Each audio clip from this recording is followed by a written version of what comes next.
Амысыздар ардақты ағайын, қайырлы таң, құрметті көрермендер, қымбатты достар. Бүгін сәуір айының 2-ші жұлдызы, ендеше біздер бағдарламамызды бастаймыз. Алдағы уақытта сіздермен бірге болатын мен Жадыра Жандарбекқызы. Құрметті көрермендер, көгілдір экраннан көз алмай біздің бағдарламаны тамашалап отырған көрермен назарына біздер келесі бейнесюжетімізді ұсынамыз. Сурет салуға деген икем әрбір адамның сәби кезінен ақ байқалады. Тіпті тілі шықпаған нәрестелер де қиялындағы кескіндерді қағаз бетіне түсіреді. Уақыт өте келе бұл өнеріміз ұмыт болса да, кейде сурет салуға деген құштарлығымыз оянады. Осы ойымызды кейінге шегермей, шығармашылықты шыңдау үшін не істеу керек? Әрбір бала суретші. Сол суреттің ішінде бала кейпі сақталады. Кейде сурет салуды неліктен қолға алмай кеттім деген ой мазалай ма? Сауалдың зерттелген жауабы бар. Адам бала шағында қиялындағыны бейнелеуге тырысса, есейгенде нақты дүниелерді қағаз бетіне түсіруге тырысады. Бірақ қолынан келмей жатады. Себебі мектеп қабырғасында арнайы оқыту қарастырылмаған. Сондықтан суретке деген қызығушылығы өршіп, жалғасын таппайды. Шығармашылық әрбір мамандыққа қажет. Кез келген іске қалыпты түрде қарамай, ерекше ізденіспен кіріссеңіз, жұмысыңыз жемісті болады. Қылқаламды қолға алудың тағы бір пайдасы адамның өзіне деген сенімділігін арттырады. Сурет салып үйренудің басты қағидасы қызығушылық, яғни өнермен кез келген жаста айналысуға болады. Көңіліңіз қалаған кезде бастасаңыз, ертелі кеш жетістікке қол жеткізетініңіз анық.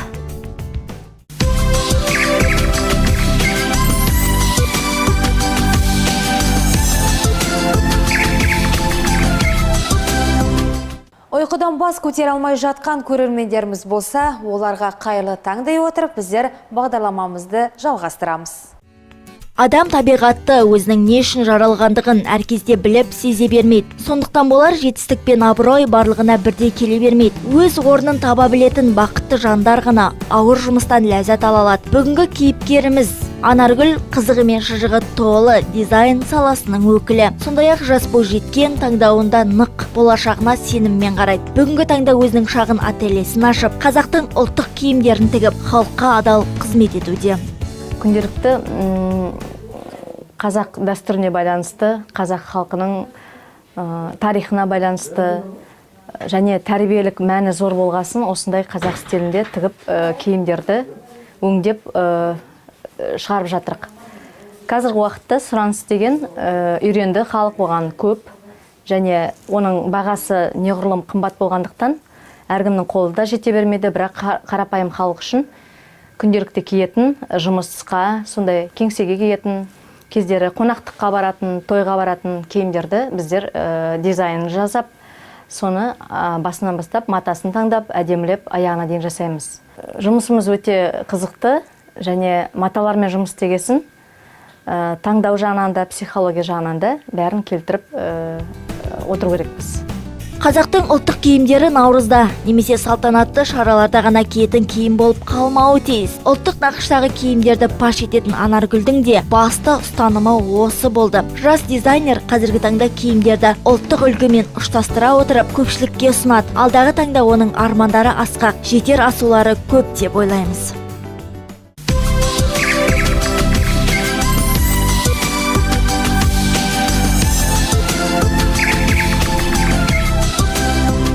Міне қадірлі көрермендер, біздің шығармашылық ұжым осындай жақсы басталған еңбек күндеріңізге сәттілігін тілей отырып, біздер бағдарламамызды одан әрмен жалғастырамыз.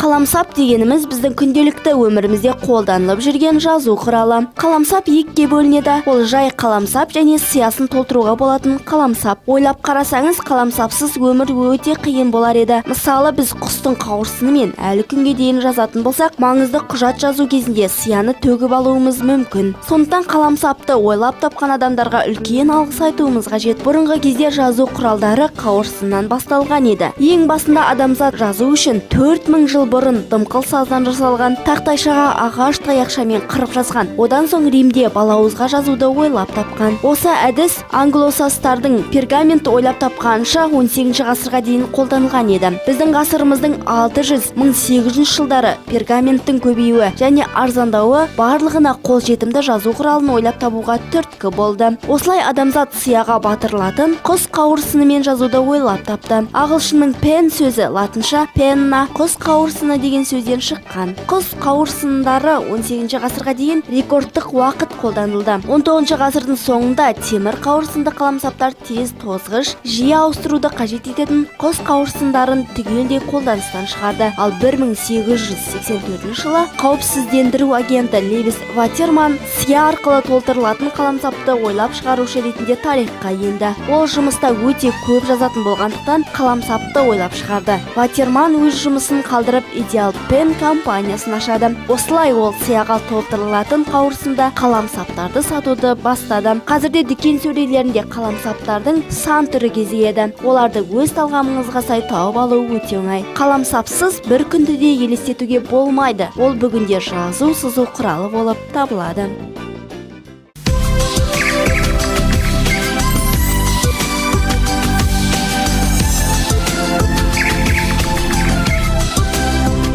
Жұмыспен жүріп, кейде үйдегі ұсақ түйекке де мән бере бермейміз. Әр заттың өз орында тұрғаны өте керемет емес пе? Мысалға, пайдалы кеңестердің бірі, үйдегі мысалы сырғаларыңызды, винтиктеріңізді жоғалтып алсаңыз, оны шаң сорғыш арқылы табуға болады. Яғни шаң сорғыштың басына капронды шұлықты байлап, сол арқылы ұсақ нәрселерді табуға өте жеңіл. Бұл менің өзімнің пайдалы кеңесім. Ал біздің шығармашылық ұжым қандай пайдалы кеңестермен бөліседі екен, оны алдағы бейнесюжеттен бірге білетін боламыз.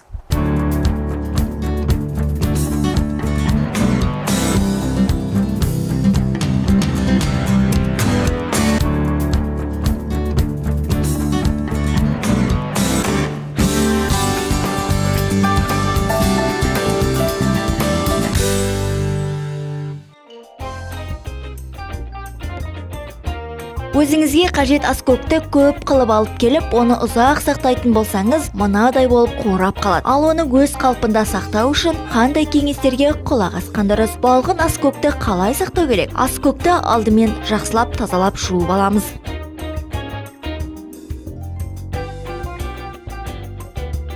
Сосын аскөкті кептіріп алу керек. Ол үшін сізге қағаз майлықты пайдалансаңыз болады. Мүмкіндігінше 2 сағат тұрған дұрыс. Егер уақытыңыз тығыз болып жатса, онда тез арада кептіріп алуға тырысыңыз.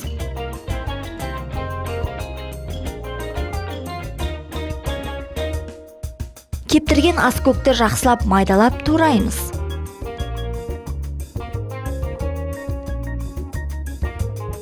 Туралған аскөкті мынадай бос бөтелкеге салып қойыңыз. Енді бөтелкеңіздің аузын жақсылап жауып, туралған аскөкті мұздатқышқа салып қойсаңыз болғаны.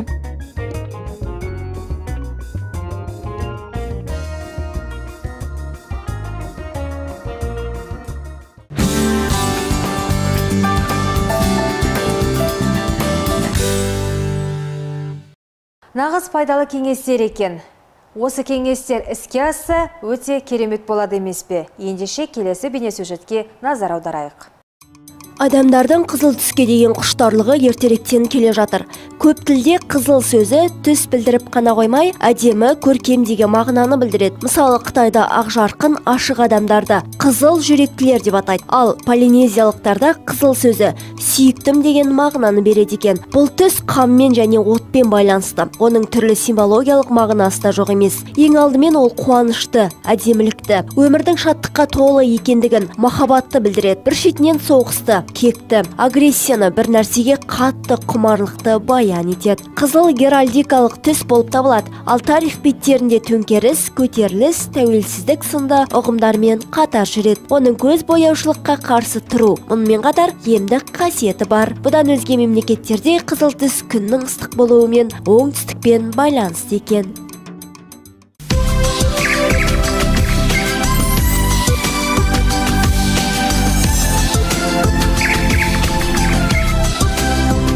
Достар, ұйқыңыз қанып, бүгінгі күнге ойша жоспар құрып жатқан болсаңыздар, бүгінгі күндеріңізге тек қана сәттілігін тілейтін қайырлы таң бағдарламасы. Ендеше келесі бейнесюжетті өздеріңізге ұсынамыз.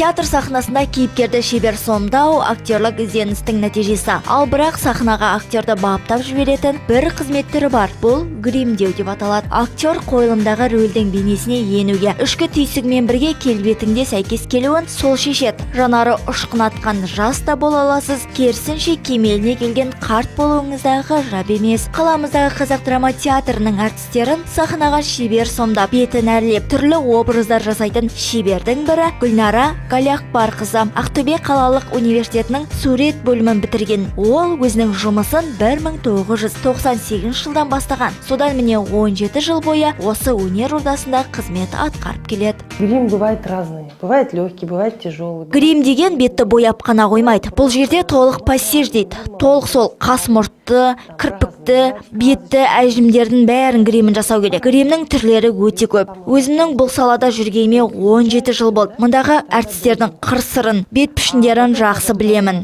Жалпы гримдеу бұл күрделі өнер түрі болып саналады. Жас жігітті қартқа, егде адамды жас балаға айналдыратын бұл мамандық расында да қызығақ. Бұл сахнаға актерді баптап жіберетін өнер түрі болып саналады.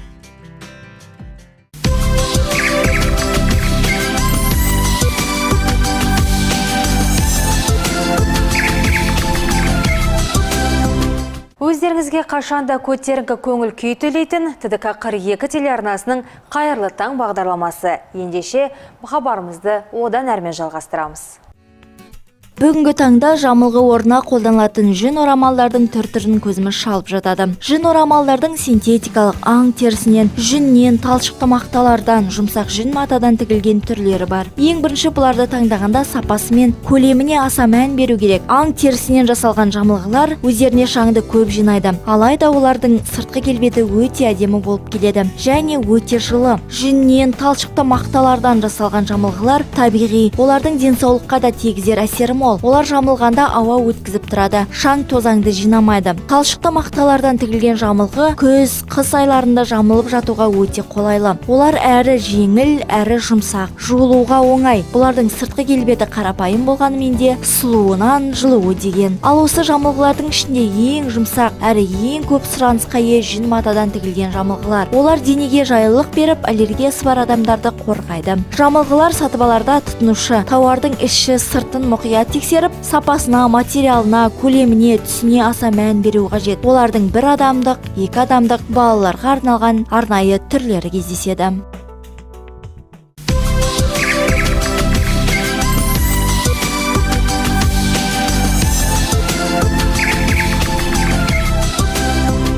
Барша Орал халқына тағы да қайырлы таң дей отырып, біздер бағдарламамыздың келесі бейнеүзігіне арнаймыз. Линолеум еденге төсенетін материалдардың бірі. Ол тазалық сақтауға қолайлы, берік, оңай жуылады, түрі де әсем. Ал сол линолеумды таңдауда неге басты назар аудару керек? Қандай линолеумдар еденіңізде ұзағырақ сақталады? Ең бірінші бағытта ол несіне, толщинасына, қалыңдығына, содан кейінгі екінші очеркта ол беткі қабатына байланысты болады. Беткі қабаты 0,15-тен басталады, жоғарға қарай кетеді. 5,5-6-ға дейін барады. Олар кеңселік, сосын жаңағы үй тұрмысында пайдаланатын болып бөлінеді текке. Негізі айтылады, мұна астында гелевой болсын, то есть или мынандай жүнімен болса да, ол ешқандай айырмашылығы болмайды одан. Ол екеуінде жұмыс несі бірдей. Ең бастысы оның астына жылулық үшін әдейі подложка қолданылу керек.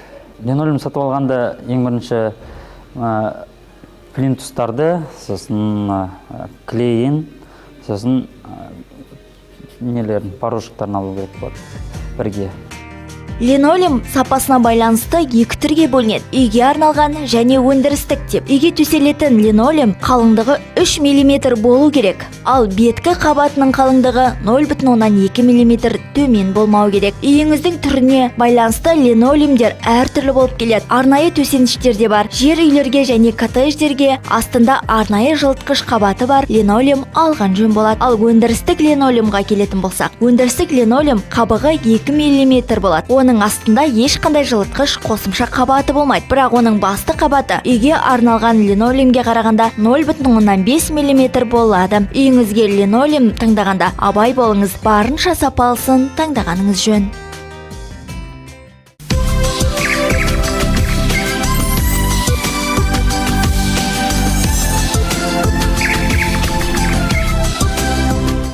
Көрермендер, бізге берілген аз уақыт өз мәресіне жетті. Ертеңге дейін еліміз аман, жұртымыз тыныш болуға ағайын. Амандықпен көріскенше.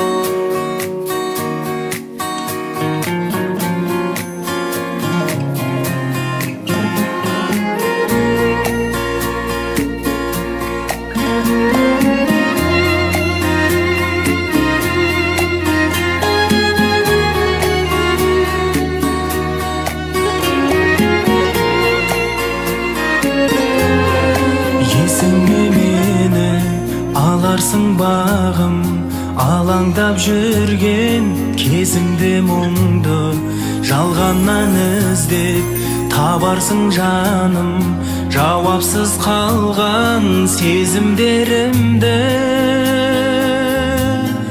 арналар саған әндерім дәйім, бәрі де мұңлы. Қалай айтайын алдыңда сенің, таза болайын, мазаламайын.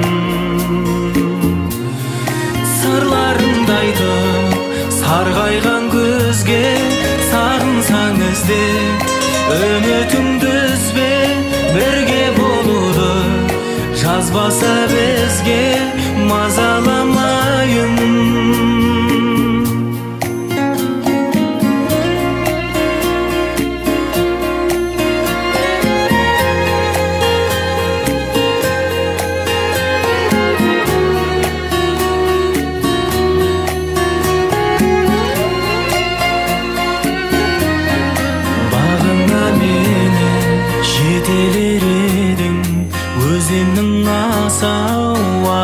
Сынды өткенге тастап кете беремін, өзіңе деген сағынышымды.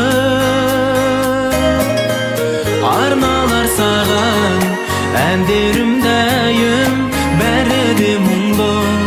Қалай айтайын алдыңда сенің, таза болайын, мазаламайын. Сырларыңды айтып сарғайған көзге, сағынсаң ізде үмітіңді үзбе, бірге болуды жазбаса бізге, мазаламайын.